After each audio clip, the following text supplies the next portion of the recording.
Broadcasting from New York City to the world, it's the G-Man Interviews.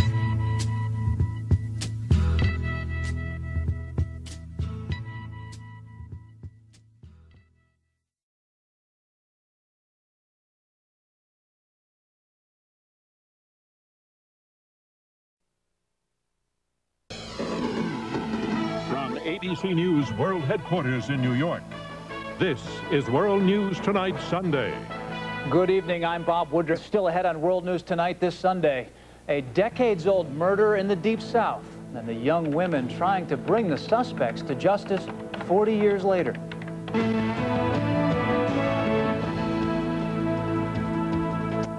There is renewed attention in Mississippi to a 40-year-old murder case that has never been resolved. 3 civil rights activists were murdered back in the summer of 1964 in Philadelphia, Mississippi. There are new calls for justice in the case, motivated in part by 3 high school girls who have made a documentary. Here's ABC's Nancy Weiner.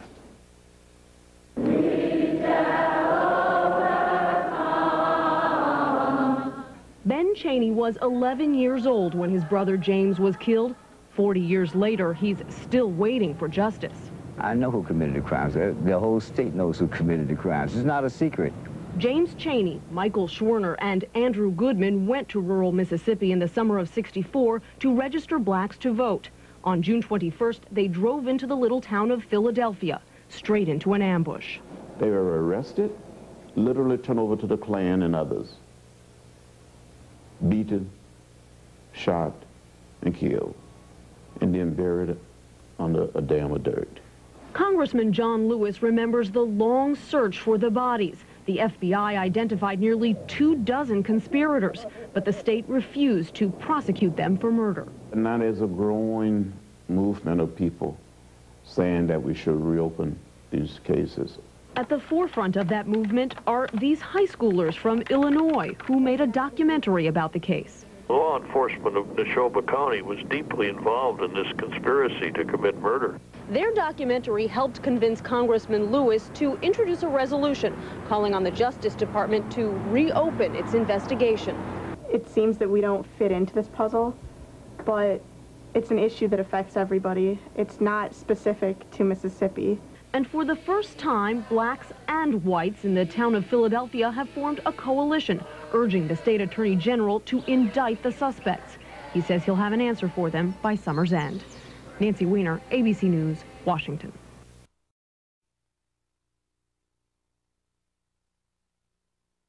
Mr. Speaker, I rise today to recognize 3 exceptional high school students in my district, Allison Nichols, Brittany Saltiel, and Sarah Siegel. With the help of Barry Bradford, their inspirational teacher, what began as a National History Day project became an award-winning documentary entitled We Are Not Afraid.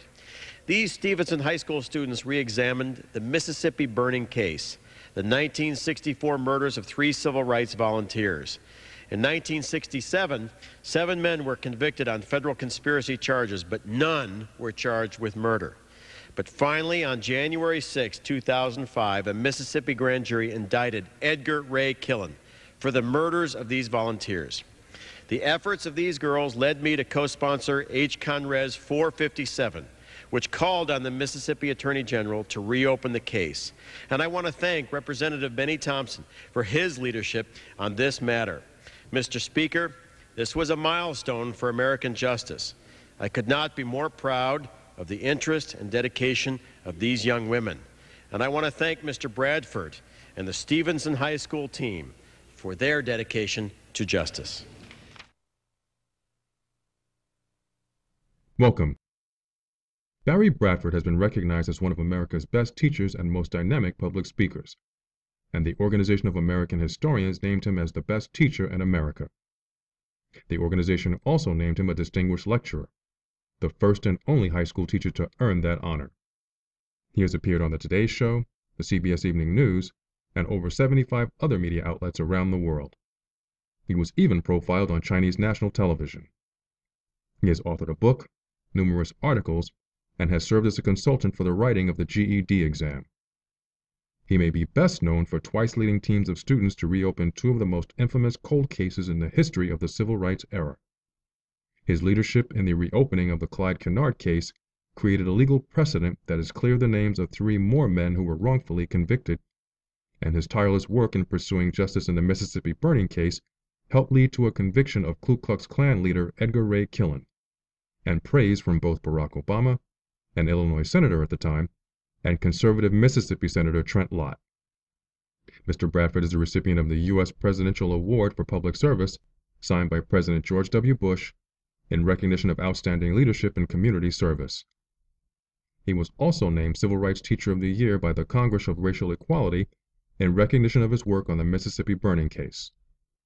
Morris Dees, co-founder of the Southern Poverty Law Center, and civil rights legend Rosa Parks, honored his efforts in promoting tolerance in his work with the Wall of Tolerance Recognition Award. Merle Edwards Williams, former NAACP president, praised Mr. Bradford's achievements by stating, "You are a dynamic reminder of the power of one individual to make a difference. You honor Medgar by your leadership and commitment to justice.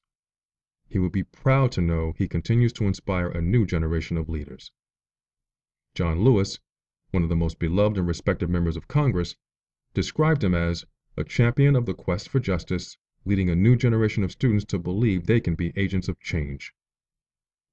Barry Bradford joins me to discuss the Mississippi burning case, how he managed to reopen it, and the conviction of Edgar Ray Killen. He'll also reveal the tragic story of Clyde Kennard, how he and his legal team cleared Kennard's name, and why race is still an issue that must be addressed in America. It's an honor to have you on the show, Mr. Bradford. Well, Gary, thank you so much for having me on the show. I could not be more impressed by the great work you've done. Thank you. I appreciate that. As a result of the episode Carolyn Bryant, The Untold Story, more and more young people are not only posting comments, they're sending email from in and outside of the U.S. expressing great interest in the Emmett Till case. The Mississippi burning case is another that I suspect will capture their attention as well. What aspects of the case would you cite as monumentally important in terms of young people understanding the history of race in America? The Mississippi burning case marks a real turning point in the way that Americans and our government viewed the civil rights movement. One of the things that Martin Luther King and the folks who worked with him, as well as people like James Farmer at CORE, understood was that in order to affect large-scale change, they were going to have to change public opinion in the United States. Certainly, incidents like the Birmingham church bombing and the murder of Medgar Evers had huge emotional impact on some Americans. But the Mississippi burning case is the case that truly focused a lot of white Americans' attention on the issues of race in the South, and that was because 2 of the victims were white. Until that time, with a couple of exceptions that should be noted, most of the victims were Black, and it became harder for white Northern Americans to identify with them in some ways. The Mississippi burning case was also very important because it was so egregious. The murders were done to stop people from helping others register to vote. Voting is the most fundamental civil right of Americans. It is the right from which all of our other rights grow. And the murder of James Chaney and Mickey Schwerner and Andy Goodman was simply to stop them from helping people register to vote. America focused in on the brutality and the egregiousness of a Southern apartheid system that not only could commit murder with impunity, but also one in which local law enforcement were complicit in the murders. It's interesting, you mentioned the show you did about Carolyn Bryant and the Emmett Till murder, because after Jerry Mitchell, a newspaper reporter in Mississippi, and Bobby DeLauder, at that time an assistant district attorney in Mississippi, got the murder case against Medgar Evers' murderer reopened, the state of Mississippi began becoming interested at least on some levels, in resolving these old wrongs. When I went to Mississippi and met with officials of the Attorney General's office, one of the cases I asked them about was the Emmett Till murder. And what they explained was that there would be no way to bring charges any longer. This was 5, 6, 7 years ago. And the only people they could have charged would have been Carolyn Bryant herself, who was an abused wife, and a couple of folks who were involved very much on the periphery, one of them African American. And they said that they looked long and hard at whether or not they could bring a prosecution, but double jeopardy had attached in that case.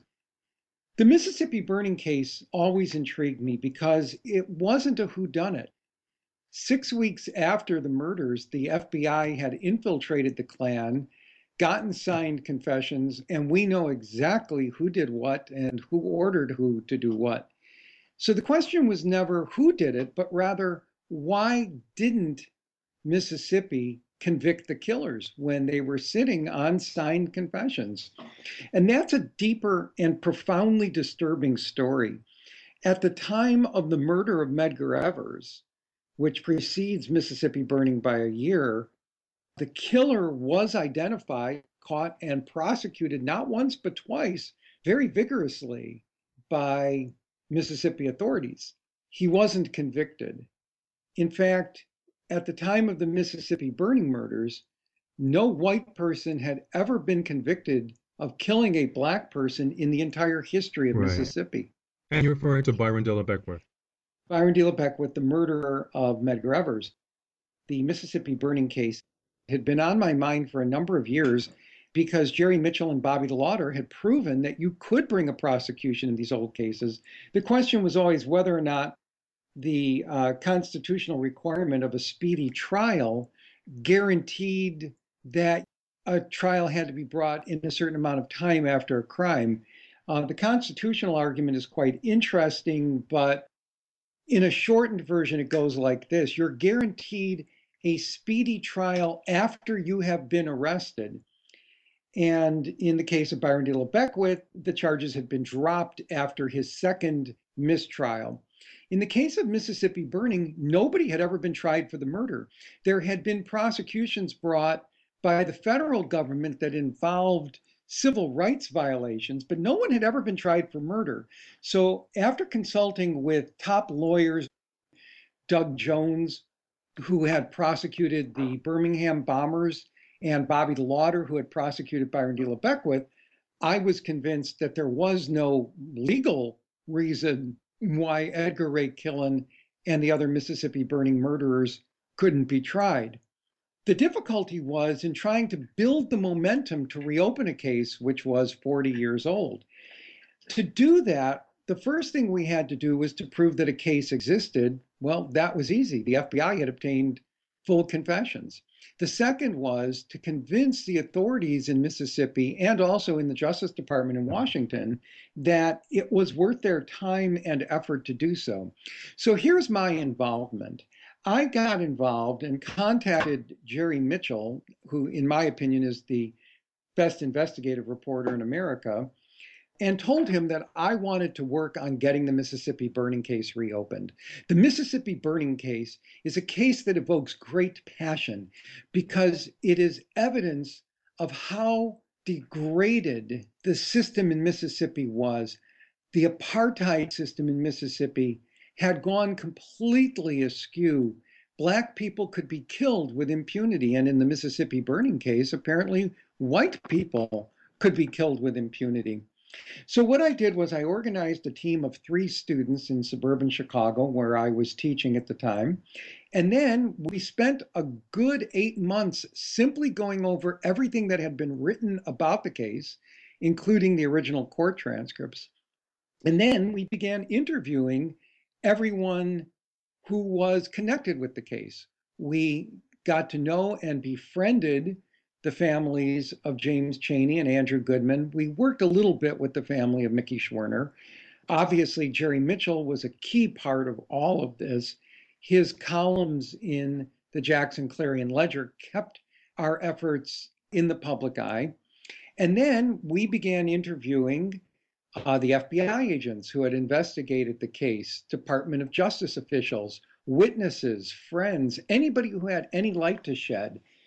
One of the key turning points came when I secured an interview with Edgar Ray Killen. Edgar Ray Killen was the Klansman who masterminded the killing. Although he had talked with Jerry Mitchell on occasion, mine was the first on-the-record recorded interview with him in which he discussed the Mississippi burning case. Interestingly, Killen certainly didn't confess and cut our conversation short when he realized how I was potentially going to use it.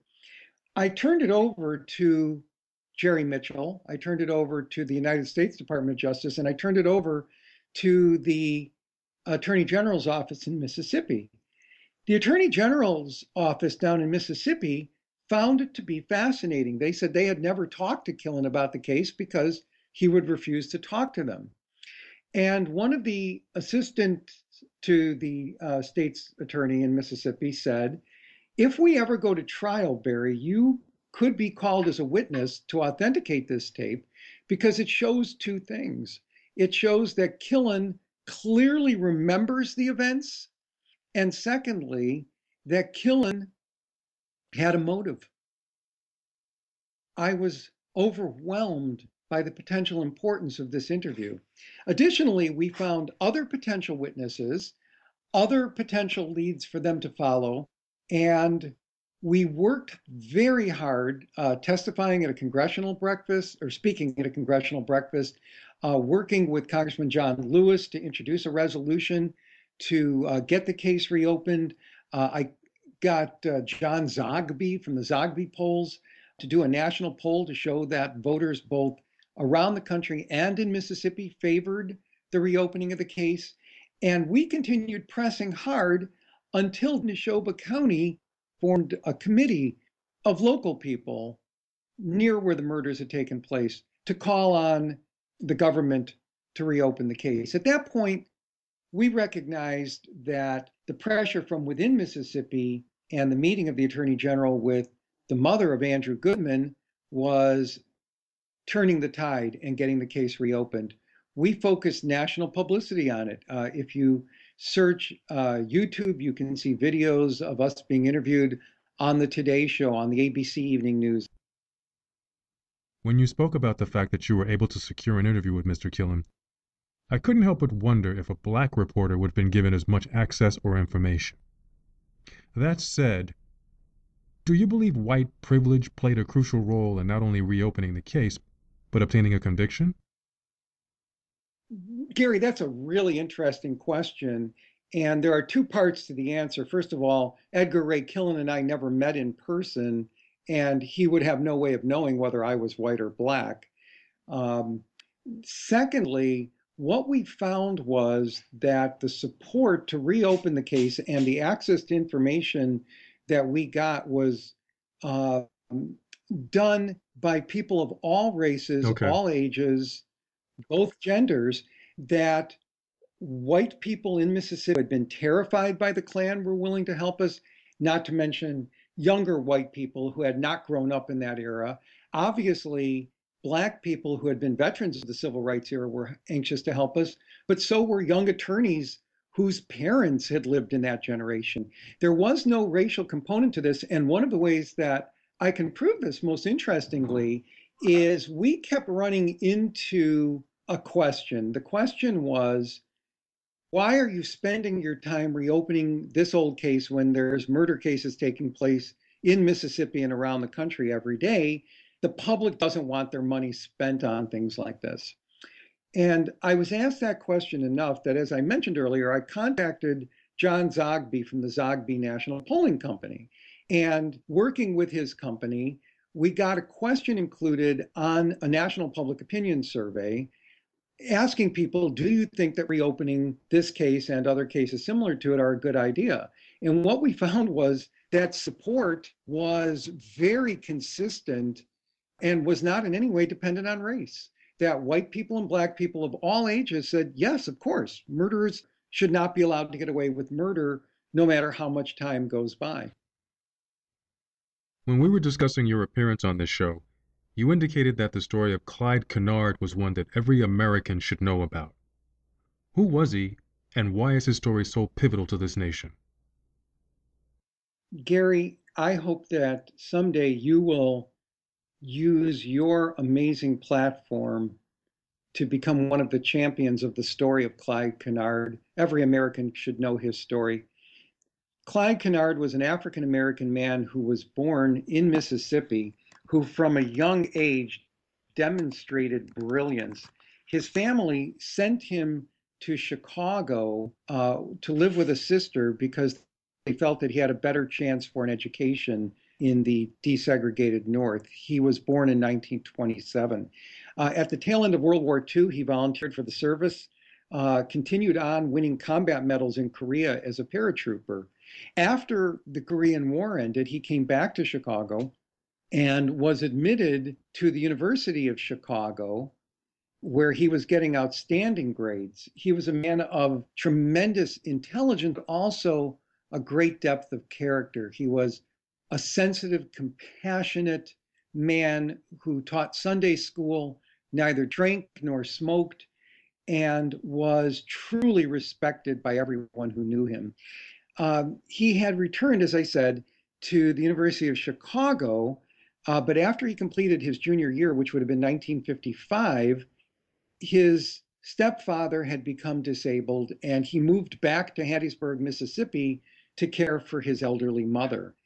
He purchased a farm for her and taught Sunday school at the local Baptist church. I've had the pleasure of meeting people who were in the class that he taught. Clyde Kennard wanted to get an education. He wanted to finish his education.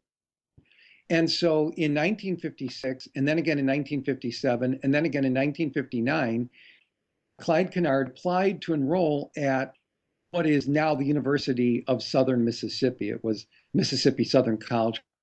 It was segregated, and Clyde Kennard approached them in a way that was typical of his character. He was a very civil man, a very thoughtful, erudite man.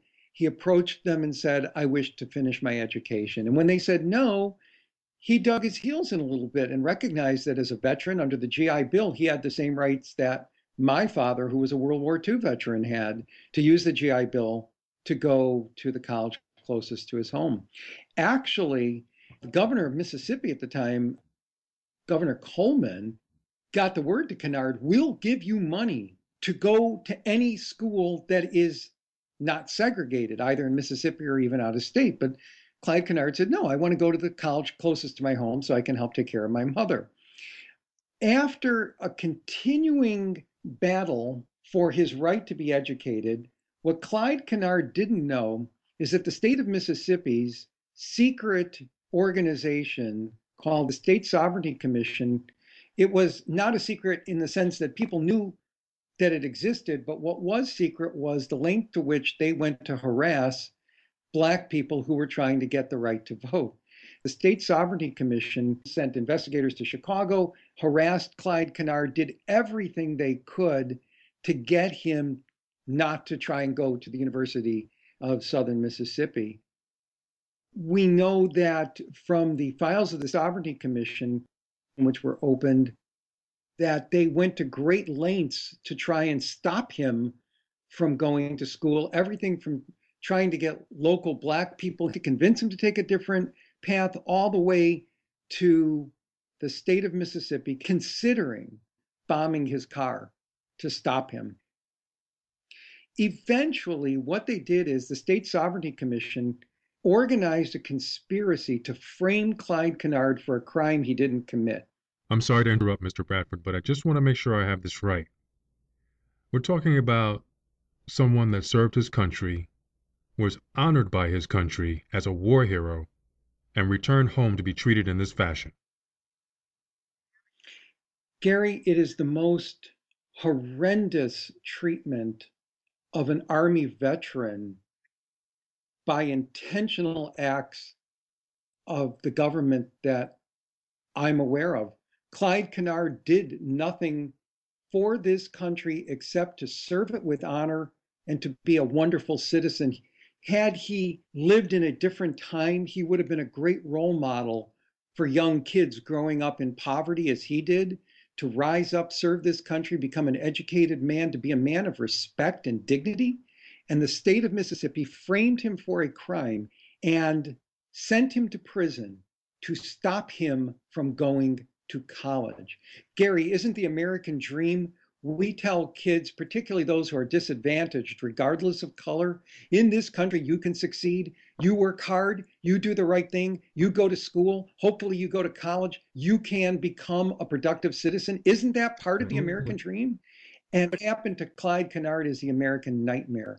I could find no other instance where a state attempted to send someone to prison to stop them from going to college. But that is exactly what the state of Mississippi did. Now, just so it's clear to you, and especially to your listeners, there is no doubt whatsoever that Clyde Kennard was completely, factually innocent of the charges against him. And what was he charged with? The charge was receiving $25 worth of stolen chicken feed. The only witness against him was a young African-American man with mental limitations who had been coerced into testifying against Clyde Kennard. An all-white jury took 10 minutes and found him guilty, even though at times they had to stop the trial so that the state could coach the witness when he couldn't remember details. The reason they did this is because once Clyde Kennard was convicted of a crime, he was no longer eligible to go to a state university. He was sentenced to 7 years of hard labor at Parchman Penitentiary for the alleged crime of receiving $25 worth of stolen chicken feed. Here is a man, a veteran, a man of respect and dignity and education, being forced to pick cotton in the yards of Parchman Prison, forgotten by everyone except those who knew him and those who fought for him, left there to die. When he developed cancer, the warden refused to allow him food or water. The warden said that Clyde Kennard was malingering and that he was lazy. When he became too weak to work, the warden said, "You can sit in your cell, but we'll give you no food or water." Gary, they tortured the man. They denied him the most basic civil rights, things that even those convicted of the most horrendous crimes in America aren't denied. Charles Manson gets food and water. Clyde Kennard hadn't done anything wrong. Eventually, the state of Mississippi was convinced to allow Clyde Kennard to get an independent medical evaluation. And what they found was that he had colon cancer and that it was aggressive and it was advanced and that he wasn't going to live much longer. The governor of Mississippi, Ross Barnett, gave him time out of prison to go seek medical treatment. They called it an indefinite suspended sentence. He came back to Chicago, funded by Dick Gregory, the social activist and comedian. And twice, Clyde Kennard underwent surgery, but it was unsuccessful at the University of Chicago. He died on the 4th of July, 1963. I got involved in this case because after we had had the tremendous success with the Mississippi burning case, Jerry Mitchell and I wanted to work together again, and we knew this was the case we wanted. It was Jerry's suggestion. We had considered a couple of cases. This case was much harder, and perhaps, Gary, we can loop back to your question earlier about racial response to the information. It was much harder to get the media to get interested in the Clyde Kennard case, mostly because there had never been a movie made about it, because Clyde Kennard's name was just a footnote. Because there had been a movie made about Mississippi burning, and because 2 of the victims had been white, the American news media, and for that matter, the international news media, could not have treated us better or done more to help us in getting the case reopened. We struggled to get anyone outside of Jerry Mitchell to pay any great amount of attention to our efforts. We petitioned. One of the things I did was I organized a move to send petitions to the governor of Mississippi, at that time Haley Barbour, asking him to make a statement of Clyde Kennard's innocence and to give him a pardon under Mississippi law, which could be connoted to understand that Clyde Kennard was factually innocent. All of our legal work was done by Professor Steve Drizin and his team at the Northwestern University Center for Wrongful Convictions. They are amazing people. Professor Drizin is one of the top attorneys in America, and I couldn't even begin to estimate how many tens of thousands of dollars of free legal help he and the Center on Wrongful Convictions at Northwestern provided. Haley Barbour refused every one of our petitions calling for a pardon of Clyde Kennard. He said, "I will never pardon anyone ever." Leading politicians, every media source in Mississippi, leading academics, citizens across the country heeded our call for petitions and sent letters to Haley Barbour, all of which he discarded. That was the only reason he cited as for not giving a pardon. He just, I don't pardon anybody. He said, "I have never pardoned anyone and I will not pardon anyone."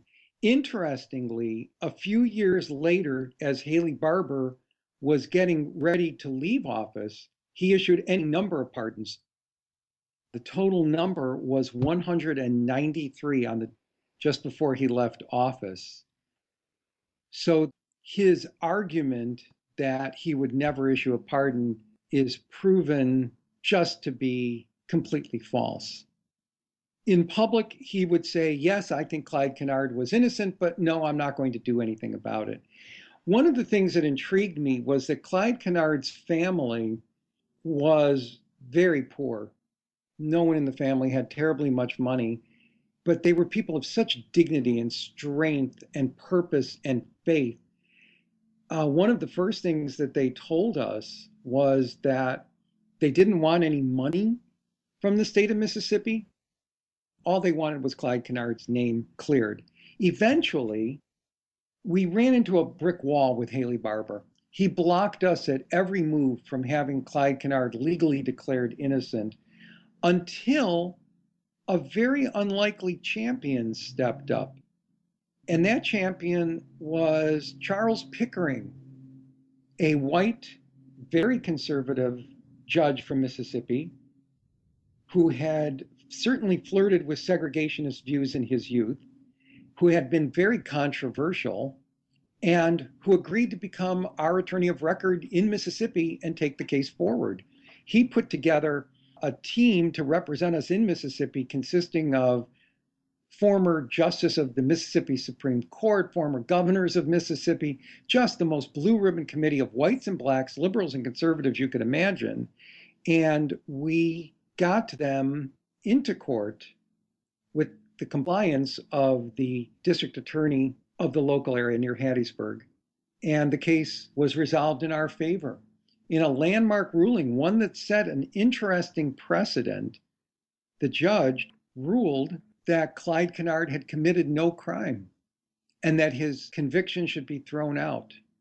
The district attorney apologized to the family members who were there. The judge spoke to them in terms of respect. In fact, what he said was, "This is not a black and white issue. It's a right and wrong issue." As soon as he did so, Haley Barbour said, "Well, that was the right decision." And kind of an odd footnote to this whole story, 6 days later, a white supremacist, the leader of what would today be sort of the Klan, filed papers in federal court asking that Clyde Kennard's conviction be reinstated.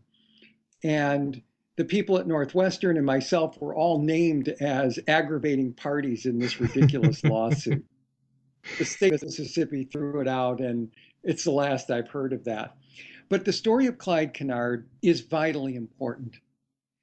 And I think it's all the more important because it is forgotten, because we can't allow the martyrs of history, the men and women who died for doing the right thing to be forgotten. I think it is incumbent upon us as people of faith, as people of morality, to stand up and be the champions of those who can't speak for themselves.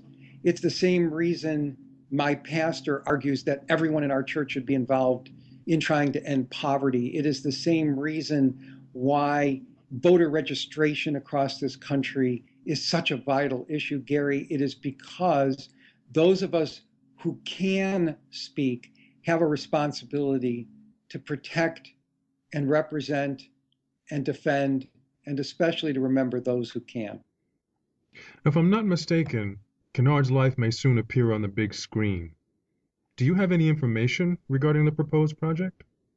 Yes, there are two Hollywood producers who have contacted some of us who were involved in the case and indicated that this is a project they want to move forward with.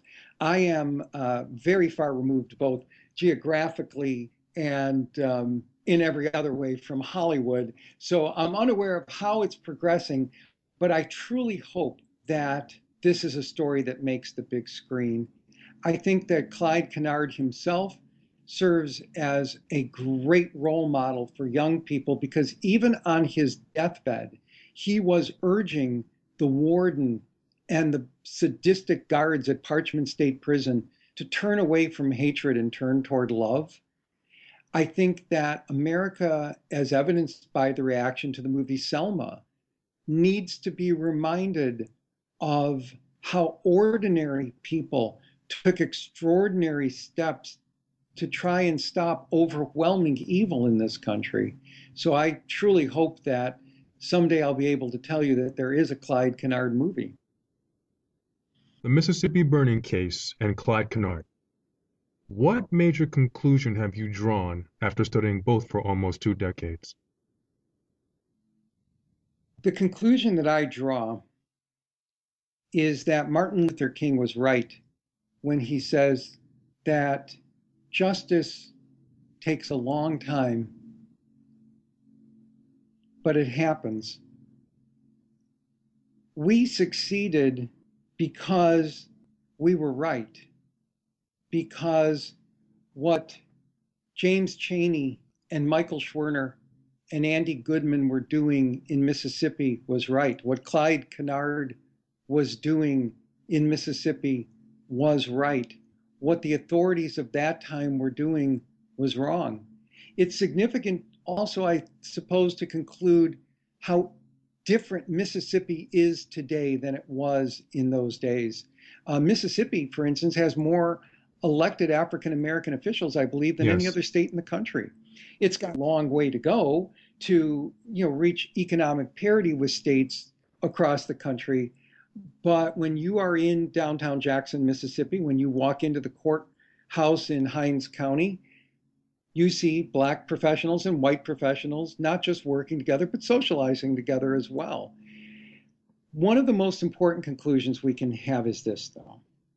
Everyone listening to this broadcast has the ability to make a difference in the world. Every one of us can make a difference. Everyone matters. You matter. What we do matters.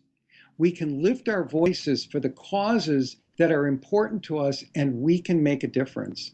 When we first got involved in the Mississippi burning case, Ben Chaney, the younger brother of James Chaney, the African-American volunteer who was murdered, could not have been more warm and welcoming to me personally. He used to call me Brother Barry. He used to call my students the superhero girls or the warrior princesses. But he told me one day, he said, I encourage you because you're doing the right thing, but it's been 40 years and we haven't gotten this done yet. And on the day that the verdict came down, declaring Edgar Ray Killen guilty, Ben Chaney called me and said, the day you walked into my office, I thought you all might be a little bit crazy. But look what we've done. Help often comes from unexpected directions. I don't think when we first started, anybody much outside of Jerry Mitchell took our efforts all that seriously And by the time we were done, I had spoken to Congress. My students and I had won awards from the president and from the Congress and from major civil rights groups. But our recognition was unimportant compared to the fact that at least a sliver of justice was done in convicting the leader of the conspiracy to kill James Chaney and Mickey Schwerner and Andy Goodman. And a small sliver of justice was done by another different team of my students and I working with Jerry and an interracial coalition to get the conviction of Clyde Kennard turned out. Everyone matters. Every life matters. And together we can make a difference in the world. And my final question. Of the two cases, which has impacted you the most as a husband and a father? I'm affected by both of them deeply. I was living with them night and day for years as we worked toward resolution. As a husband and a father, I was influenced by my father, a man who believed in justice and caring and compassion. He set that as an example, not just through words, but through his deeds. The story of the Mississippi burning murders affects me deeply because we visited the home of Andrew Goodman. We stood in his bedroom. He's not a figure from a history book. He was a real-life person. And at the time of the conviction, his mother was still alive. As we left her home, she embraced me and she said to me, "You've done something that I never thought would happen again. You brought Andy back in through the door when you brought these 3 students in. They are exactly who Andy was." Congressman John Lewis, one of the greatest heroes of the civil rights movement, was an extraordinary help to us on both cases. And one day when I was leaving his office, I said to him, "There is no way that I can ever thank you for all you've done." And he gave me a hug goodbye and he said, "Oh, yes, there is. Don't stop." And I have been blessed to know the Kennard families, the Goodman family, the Chaney family, the Schwerner family, and all of these wonderful people, black and white, who have helped us do the right thing. Again, it's been an absolute honor to have you here, Mr. Bradford. Thank you, sir. Thank you, Gary. Have a wonderful day. And thank you to everybody who's taken the time to listen. If you'd like to know more, you can go to my website, which is barrybradford.com or mississippiburning.org. Then stop and look around you and say, what's wrong on my block? What's wrong in my community? What's wrong in my neighborhood, in my village, in my town, in my city, in my county, in my state, or in this world? And ask yourself, what can you do about it? Act in the way that James Chaney and Mickey Schwerner and Andy Goodman acted. Act in the way that Clyde Kennard acted. Thank you, sir. I'm the G-Man. And until next time, stay cool, stay safe, and stay informed.